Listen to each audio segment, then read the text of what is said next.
গত 24 ফেব্রুয়ারি 2026 তারিখ মঙ্গলবার বিকাল 4টায় কক্সবাজারের মহেশখালী থানাধীন সোনাদিয়া চর সংলগ্ন এলাকায় এফবি মায়ের দোয়া 3 নামক একটি ফিশিং বোট ডাকাতির কবলে পড়ে।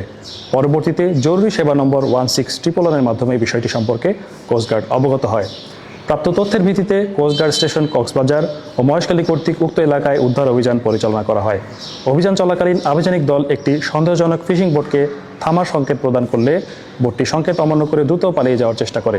অতঃপর আভিযানিক দল বোটটিকে থামানোর উদ্দেশ্যে 5 রাউন্ড ফাঁকা গোলা ফায়ার করে এবং ধাওয়া করে আটক করতে সক্ষম হয়।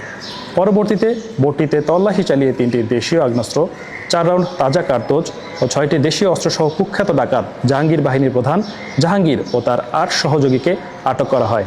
এ সময় ডাকাতের কবলে পড়া বোটসহ 4 জন জেলেকে জীবিত উদ্ধার করা হয়। প্রাথমিক জিজ্ঞাসাবাদে জানা যায়, তারা দীর্ঘদিন যাবৎ সমুদ্রে ডাকাতি করে আসছিল।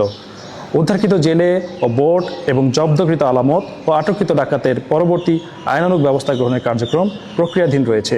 বাংলাদেশ কোস্টগার্ড ভবিষ্যতেও এ ধরনের উদ্ধার অভিযান অব্যাহত রাখবে। ধন্যবাদ।